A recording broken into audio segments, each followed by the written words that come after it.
Guys? Welcome, welcome, welcome. This is going to be the first part of the broadcast for the Die Party Deep Black Stars Without Numbers campaign. So thank you for joining me. I'm probably not going to explain Stars Without Numbers. This broadcast kind of assumes you have a bit of basic knowledge. If you don't, you can pause the YouTube video if you're watching on YouTube.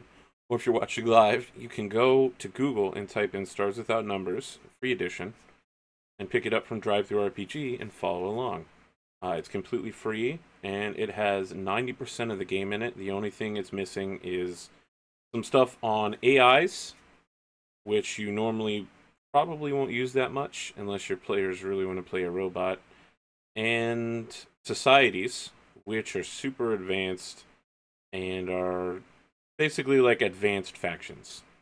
And what we're doing tonight is we're going to set up the factions, and then we're going to see how they interact. So the way Stars Without Numbers works behind the scenes is that the GM will create certain factions. For instance, the players won't be a faction yet, but they could be. The organization they work for might be a faction.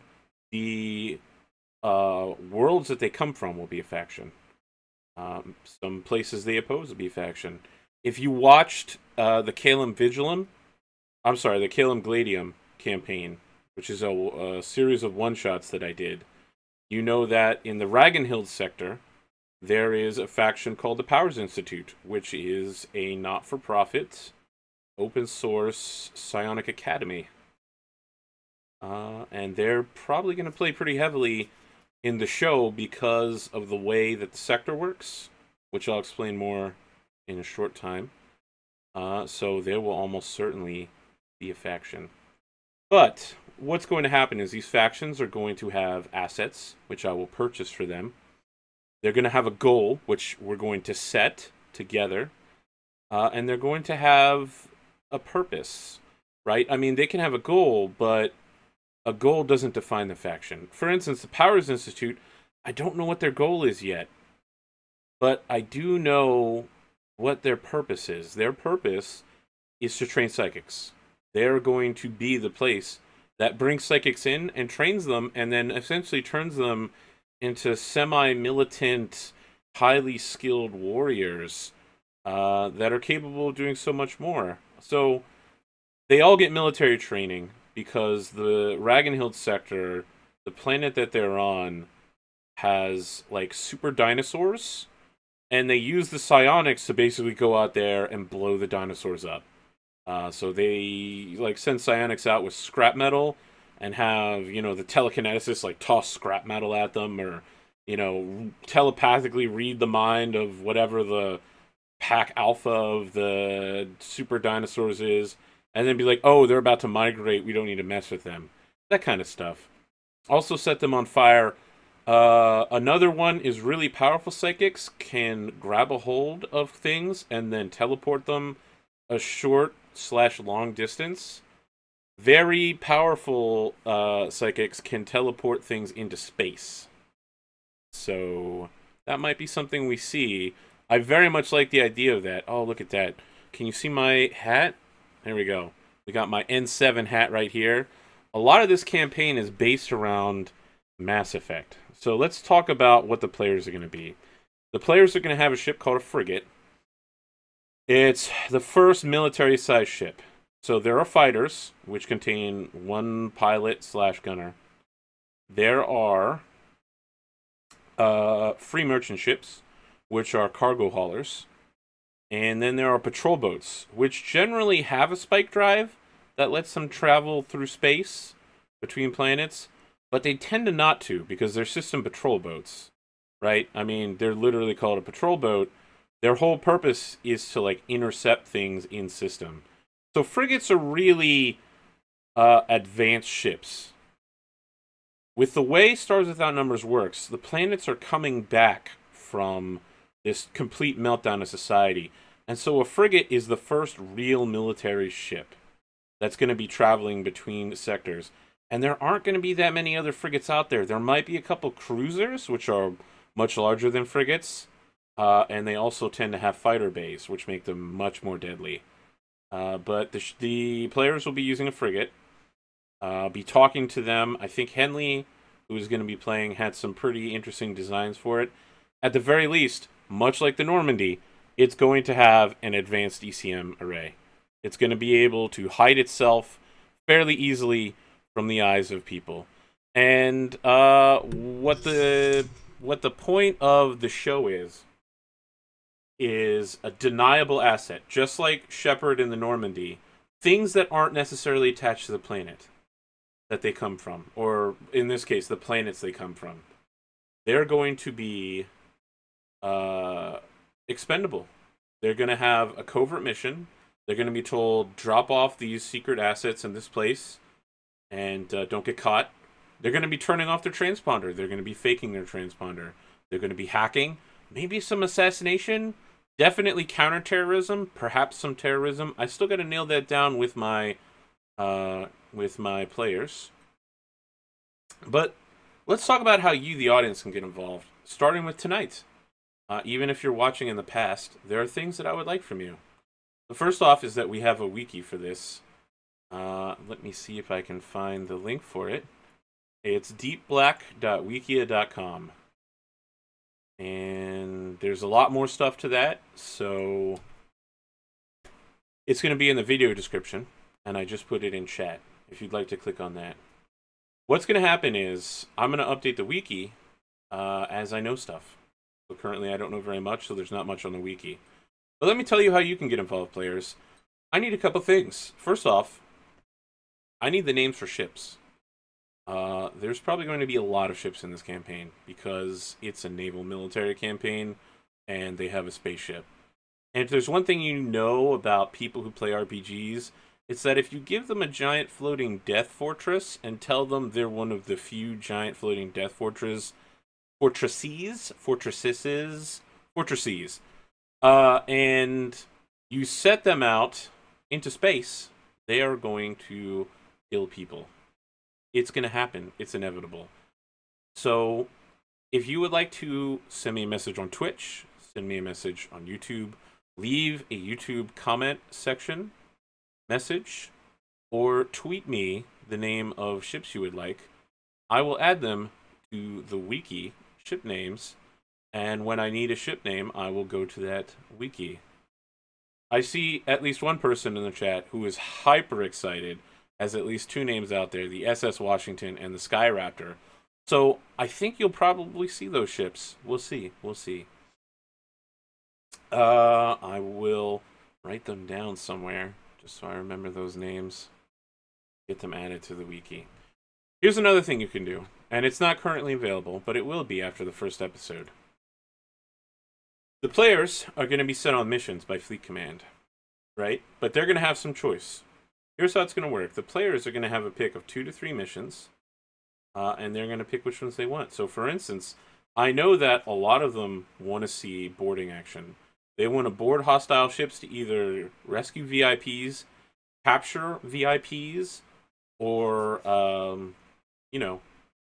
capture the ship, destroy the ship, kill pirates, something. Starship combat that leads to a boarding action is super popular among the players right now. So that will probably be a possible mission. But, as I said, there's going to be 2 to 3 missions. How did I get to that number? I don't know. But what you can do, noble audience, realists, Die Party fans, what you can do is I will set up a straw poll that's going to have mission options. And that's going to be at strawpoll.me or strawpoll.com. You can find the link on the wiki, wikia, whatever. You can find the link on the place that I have the documentation for. It'll probably just be, it'll say episode 1 straw poll. And you can choose what missions you feel would be important, and from those missions, I will pick.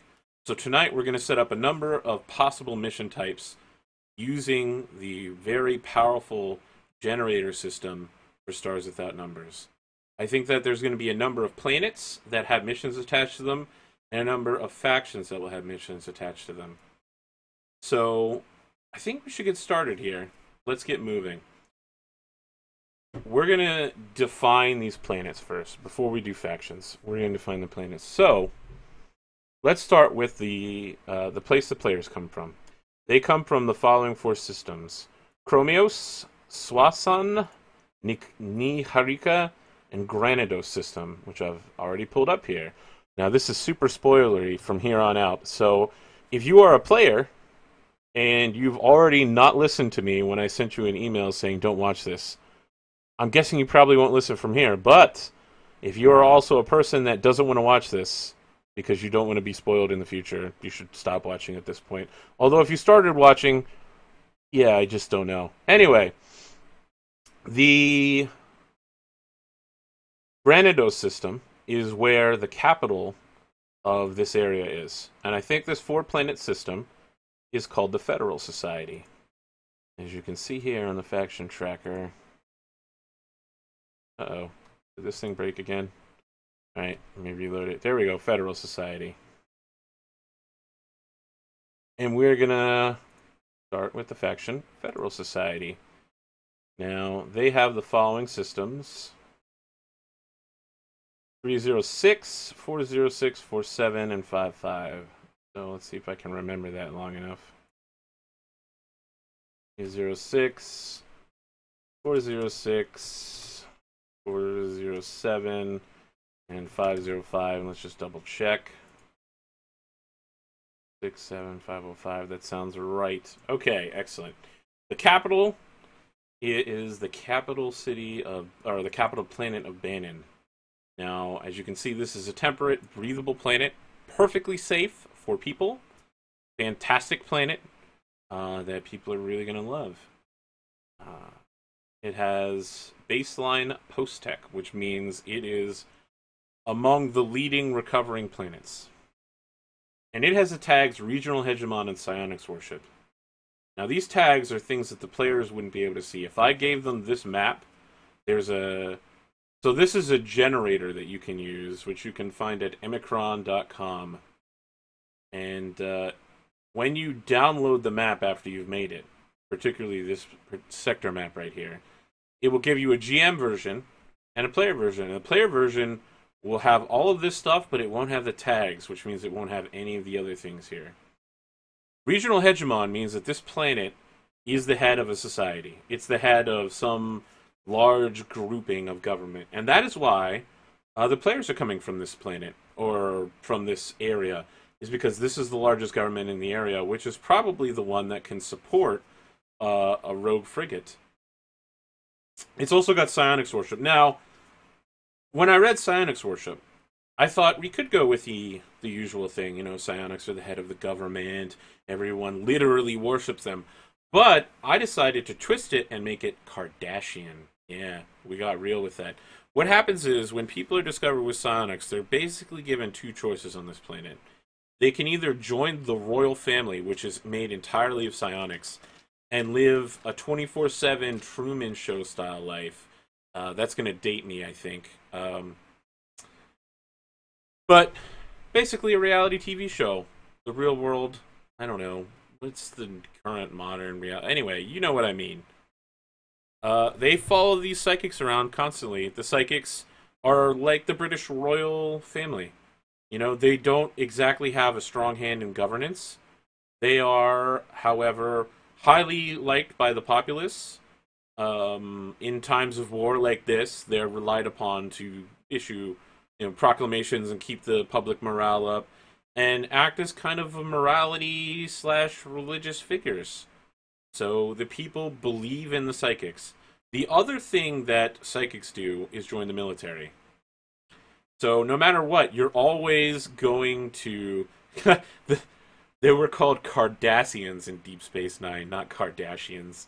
Oh man, but the Cardassians were so good. What was the name of their...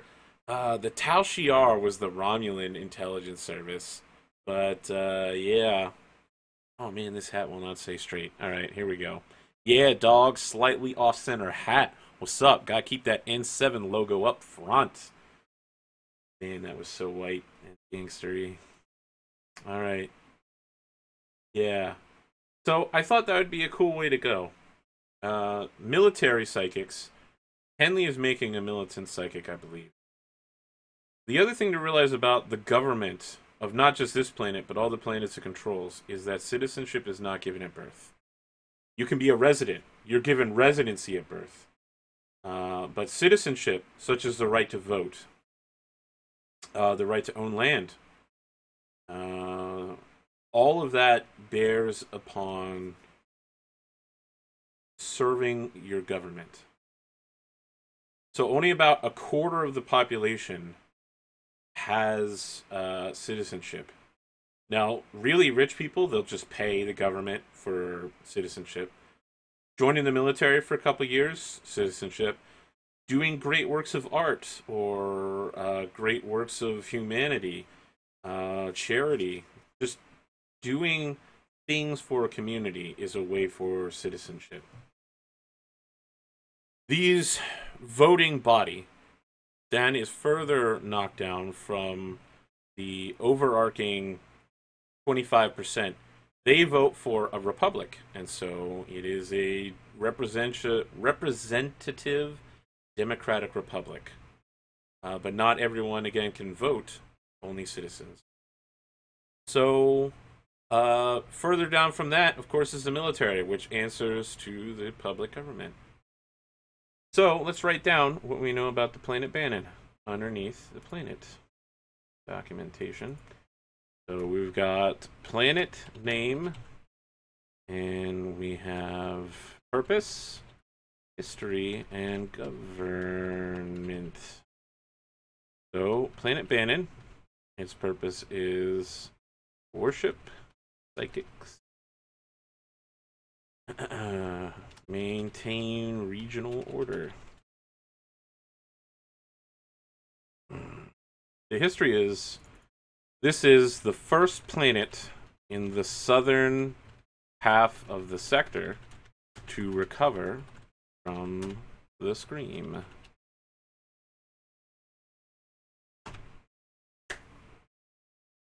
It has connected with surrounding worlds to form a military social order. They worship psionics and oppose the Powers Institute. So here we've already got an issue here. These people want the psionics to stay on planet, and the Powers Institute wants the psionics to come to their planet and go there, which is a pretty serious issue. They offer free trade and citizenship to those who serve the community. And the government is... Let's see here. Oh, I forget how to do this. And oh, you know what? Let's do this instead. We're going to make it a note. Perfect. Excellent.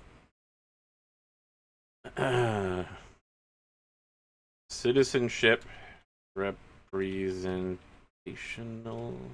Well, we'll just call it a citizenship republic. Okay. And status is head of the federal society.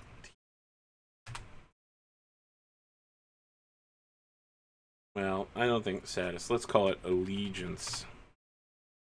Okay, so we know about them.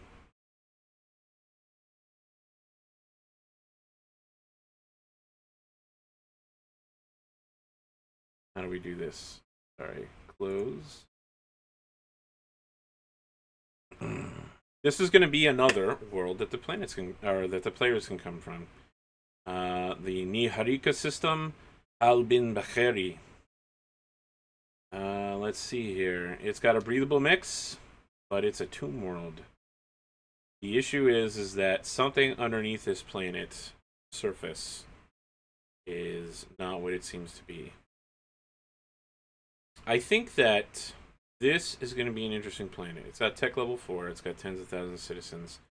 And supposedly there's, as you can see here, a dead orbital jump gate. So I think that And this requires a little bit of backstory. What happened was a crazy scientist invented something called a spike drive, which travels between parallel dimensions and uses the force of those dimensions colliding to ride a wave. And the rating of your drive is how powerful a wave you can handle without your ship exploding or trapping you between dimensions for all eternity to scream forever, which, as you might suspect, is terrifying. So, after humanity used these drives to travel faster than light between systems, and it's very fast, it's only like a week travel, 6 days between most systems, at the slowest. They started getting psychic powers. Encountering the metadimensional waves, they got something called metadimensional extroversion syndrome, where they started to displaying, more than real or less than probable powers, such as the ability to see the future. Interestingly, not the past. Apparently, the more set an event is in time, the less likely you're able to see it with psychic powers. So I thought that was actually kind of cool. The psychics developed Psytech, which allowed them to create something called jump gates, which travel much farther than spike drives. So all you'd have to do is send a ship with a spike drive with an automated unfolding system. So basically, like a gate pre-constructed that's just going to unfold on the far end. And what's called a choir of psionics, so a bunch of psionics working together, teleportation psionics, could activate a jump gate on one side and send anything from one jump gate to the next. What happened was during the scream, all psionics across all the sectors all died instantly. They went insane, or they simply died. Their minds were burned out, so they went crazy. A lot of psionic training, and this is going to be why the Powers Institute is important. A lot of psionic training can't be taught by being it written down. It had to be passed like from mind to mind. So when all of the psionics died, psi training was gone, and so training up new psis was super hard. And most of the new psis went insane and tried to murder people as well. But more importantly, the jump gates stopped working. So now we have these leftover spike drives are the only way to travel between systems. But most systems are so far apart because they were only connected by jump gates. Therefore, this is going to be the receiving end of the jump gates. Why is this important? Because I think that beneath the surface of this world is going to be a former military base. It's going to be lost. Let's find out what the Tomb World tag is specifically. So here is the Stars Without Numbers free edition book. Tomb World is a planet that was once inhabited by humans before the silence. The sudden collapse of the jump gate network and the inability to bring in massive food supplies required by the planet resulted in starvation, warfare, and death. Most tomb worlds are naturally hostile to human habitation and could not raise sufficient crops to maintain life.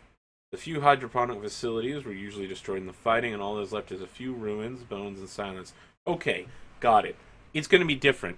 This is going to be the former headquarters of this sector. Right? So, this is the planet Al-Bin Bakheri.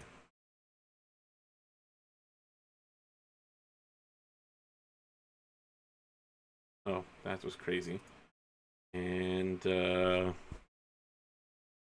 it's going to be military research, and I'll explain why in a minute, and colonization. Its history was former capital world of the Valhallan Zeta sector. After the jump gate network collapse, this world starved. Its massive population and lack of local agriculture led to, led to death. That's it. In the last 40 years, since Bannon has spread its space wings, spread your wings and fly. I feel like that's a song. I just don't know what it is. Am I doing? Yeah, my camera's not wide enough to catch my. Here we go. We're gonna do little tiny wings. Oh, that's not turning out well. We'll skip past that. It has become a military research station with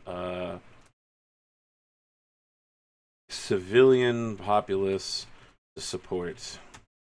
The military is uncovering free tech and developing new post-tech based on the wreckage of the world. All right, so